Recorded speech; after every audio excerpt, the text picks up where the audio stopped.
আসসালামু আলাইকুম দর্শক, আমি পারভেজ লিবিয়া থেকে বলছি। আপনাদের জন্য গত 24 ঘন্টার শরণার্থীর কিছু গুরুত্বপূর্ণ আপডেট নিয়ে এলাম।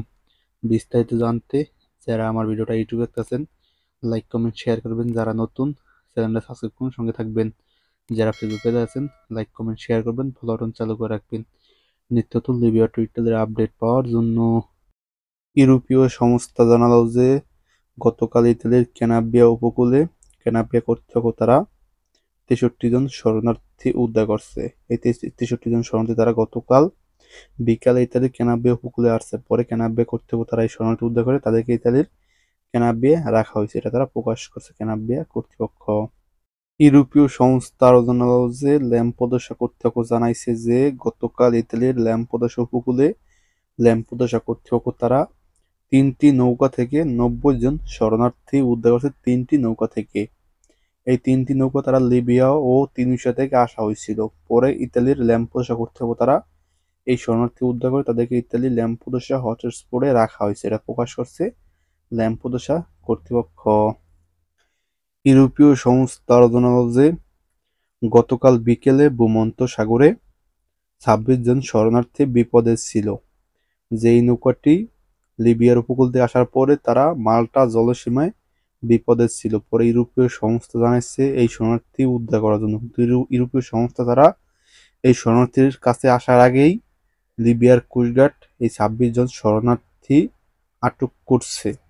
এখন ইউরোপীয় সংস্থা বলতে আছে যে যদি মাল্টা কর্তৃপক্ষ এই শরণার্থী উদ্ধার করতো তাহলে এই শরণার্থীদের কোনো সমস্যা হতো না, কিন্তু তারা মাল্টা কর্তৃপক্ষ না উদ্ধার করার কারণে লিবিয়ার কোস্টগার্ড তারা এই শরণার্থী উদ্ধার করে তাদেরকে লিবিয়ায় ফেরত নিয়ে আসা হয়েছে। এই নৌকাটি ছিল একটা ফাইবারের নৌকা। এই নৌকার জ্বালানি তেল শেষ হওয়ার কারণে তারা আর সামনে আগাইতে পারতেছিল না। পরে মাল্টা জলসীমায় বিপদে ছিল। পরে লিবিয়ার কোস্টগার্ড তারা আটক করে এই শরণার্থীদের লিবিয়ায় ফেরত নিয়ে আসা হয়েছে, এটা তারা প্রকাশ করছে। ইউরোপীয় সংস্থা জানালো যে গতকালের আগের দিন তিউনিসিয়ার উপকূলে 57 জন শরণার্থী নিয়ে একটি নৌকা ডুবে গেছে। ডুবে যাওয়ার পরে 32 জন শরণার্থী জীবিত উদ্ধার হয়েছে, আর 15টি লাশ উদ্ধার হয়েছে ঘটনাস্থল থেকে। আর 8 জন শরণার্থী এখন নিখোঁজ আছে, আর 2 জন শরণার্থী এখন হাসপাতালে ভর্তি আছে, যে তাদের অবস্থা অনেক খারাপ। এটা বলতে আছে তিউনিসিয়া কর্তৃপক্ষ যে নৌকাডুবি থেকে 32 জন শরণার্থী জীবিত উদ্ধার করছে, আর 3 জন শিশু সহ 15 জন শরণার্থী লাশ উদ্ধার করছে, আর হলো 8 জন শরণার্থী নিখোঁজ আছে, এটা জানালো তিউনিসিয়া কর্তৃপক্ষ। লিবিয়া কর্তৃপক্ষ জানালো যে গতকাল লিবিয়ার পুলিশ লিবিয়ার আল খুমুস এলাকার সাগরপাড় থেকে তারা 66 জন শরণার্থী আটক করছে। এই 66 জন শরণার্থী তারা সাগর পাড়ি দিয়ে ইতালি যাওয়ার জন্য রওনা করছিল। পরে সাগর পরে যাওয়ার পরে লিবিয়ার পুলিশ তারা তথ্য পেয়ে তার সব ঘটনাস্থল যায়, তারা 66 জন শরণার্থী আটক করছে বিভিন্ন জাতীয়তার, এটা তারা প্রকাশ করছে লিবিয়ার কর্তৃপক্ষ। লিবিয়া কর্তৃপক্ষ জানালো যে আবারও লিবিয়ার কোস্টগার্ড তারা ভূমধ্যসাগর থেকে শরণার্থী আটক করছে, যে তারা 22শে সেপ্টেম্বর থেকে 28শে সেপ্টেম্বর পর্যন্ত লিবিয়ার কোস্টগার্ড তারা ভূমধ্যসাগর থেকে 1166 জন শরণার্থীদের আটক করে লিবিয়ায় ফেরত নিয়ে আসা হয়েছে। এটা হলো 22 তারিখ থেকে 28 তারিখ পর্যন্ত, এটা জানালো লিবিয়ার কর্তৃপক্ষ। উদ্ধারকারী সংস্থা জাহাজ সেওয়াস পাঁচ তারা গতকাল ইতালির বন্দর ছেড়ে তারা ভূমধ্যসাগরের উদ্দেশ্যে রওনা দিছে শরণার্থী উদ্ধার করার জন্য। যে লিবিয়া থেকে তিউনিসিয়াতে যে শরণার্থী যাবে সেই শরণার্থী উদ্ধার করেন তারা এখন বর্তমানে মধ্য ভূমধ্যসাগরের উদ্দেশ্যে রওনা হয়েছে উদ্ধারকারী সংস্থা জাহাজ, এটা তারা প্রকাশ করছে।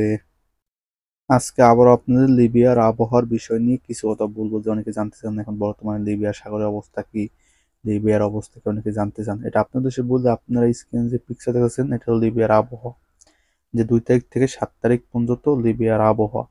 7 তারিখ পর্যন্ত আবহাওয়া থাকলেও 2 দিন আবহাওয়া খারাপ থাকতে পারে। এটা হলো যে 4 তারিখ 5 তারিখ আবহাওয়া খারাপ থাকতে পারে। আশা করি যে পরে আর আবহাওয়া ভালো আছে কয়েকদিন। আপনাদের সে বলি এখন বর্তমান সামনে শীত হইতেছে, তার জন্য এখন যে 2 দিন আবহাওয়া ভালো থাকলে আবার 1 দিন 2 দিন খারাপ থাকতেই পারে। এটা লেগে বলি যে এখন যে বর্তমান যে আবহাওয়া আছে, যে গেম ছাড়ে আশা করি কোনো সমস্যা হবে না। এটাই ছিল আজকে গত 24 ঘন্টার শরণার্থী কিছু গুরুত্বপূর্ণ আপডেট।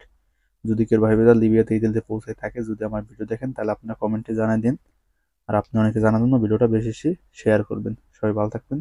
আসসালামু আলাইকুম, দেখা হবে পরের ভিডিওতে।